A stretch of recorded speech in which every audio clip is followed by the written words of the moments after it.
Bonjour à tous, en cette journée mondiale de l'électrosensibilité, prenons un moment pour nous pencher sur une réalité souvent ignorée, la sensibilité aux champs électromagnétiques. L'électrosensibilité, également connue sous le nom d'hypersensibilité électromagnétique ou électro-hypersensibilité, EHS. C'est un phénomène complexe où certaines personnes réagissent de manière négative à l'exposition aux champs et aux ondes électromagnétiques émis par les technologies modernes telles que les téléphones portables, les ordinateurs, les objets connectés, le Wi-Fi, les antennes relais et même les lignes électriques. Pour ceux qui en souffrent, les symptômes peuvent être variés. Ils vont des maux de tête et de la fatigue chronique, aux troubles du sommeil, aux douleurs musculaires, aux problèmes de concentration et même aux réactions cutanées. Ces symptômes peuvent interférer de manière significative avec la vie quotidienne et limiter la capacité des individus à vivre normalement dans leur environnement. Je rencontre moi-même des personnes électro-hypersensibles tous les jours et leurs témoignages sont édifiants. Certains ne peuvent même plus sortir de chez eux. Cette journée est donc importante car elle offre une visibilité pour sensibiliser le grand public à cette réalité souvent méconnue. Alors que le monde devient de plus en plus dépendant des technologies sans fil et des appareils électroniques, il est essentiel de reconnaître et de comprendre les défis auxquels sont confrontées les personnes électro-hypersensibles. En sensibilisant les gens autour de nous à cette question, nous pouvons encourager l'empathie, la compréhension et, espérons-le, inciter à des changements positifs dans la façon dont les technologies électroniques sont utilisées et réglementées. Reconnaissons aujourd'hui et respectons les expériences des personnes électro-hypersensibles, leurs défis et leurs luttes face à l'électrosensibilité. Les symptômes sont réels, les souffrances sont légitimes et leur voix mérite d'être entendue car nous pouvons tous devenir électro-hypersensibles un jour et nous sommes tous concernés.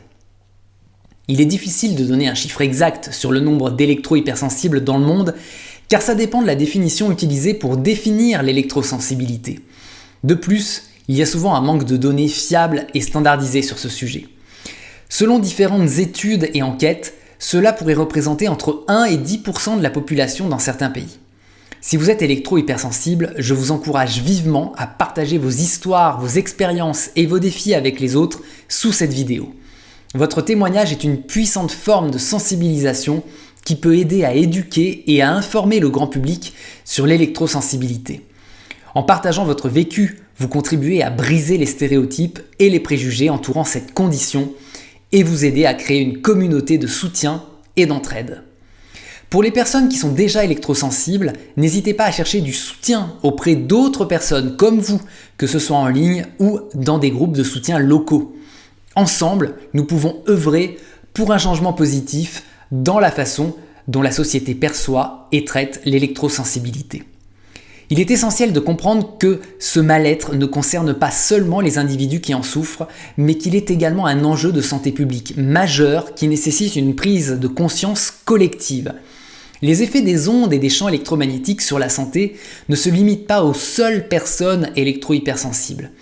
Ils peuvent avoir des répercussions sur chacun d'entre nous, que nous en soyons conscients ou non. En effet, de nombreuses études scientifiques ont mis en évidence les effets potentiels des champs et des ondes électromagnétiques sur la santé, notamment l'augmentation du risque de certains cancers, les perturbations du sommeil, les maux de tête et la fatigue chronique. En ignorant ces risques, nous pourrions compromettre notre bien-être à long terme et celui de nos proches. Pour réduire la pollution électromagnétique et promouvoir un environnement plus sûr et plus sain, il est essentiel d'adopter des pratiques simples mais efficaces dans notre vie quotidienne.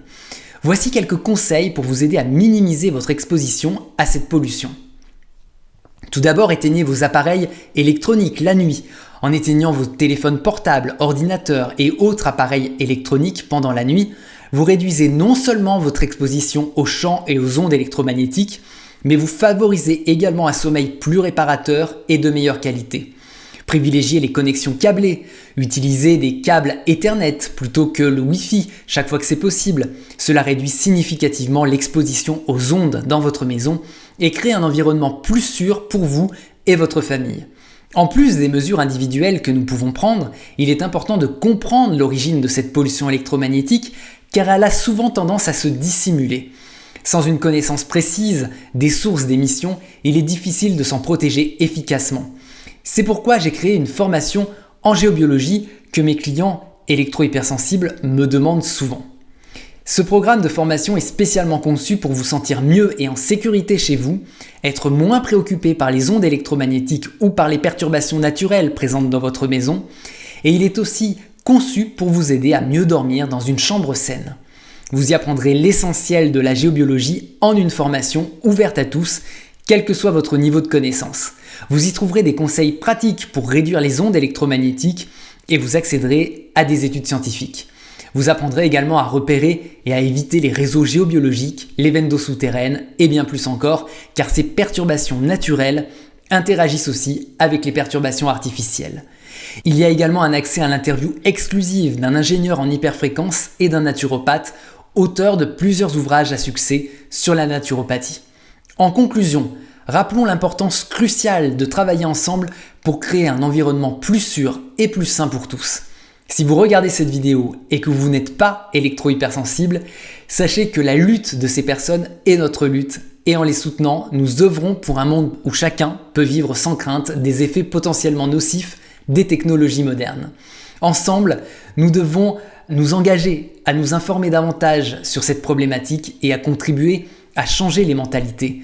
Et il est temps de reconnaître l'électrosensibilité comme un enjeu de santé publique sérieux et d'adopter les mesures concrètes pour protéger la santé et le bien-être de tous les individus, électrosensibles ou non. Ensemble, nous pouvons faire la différence.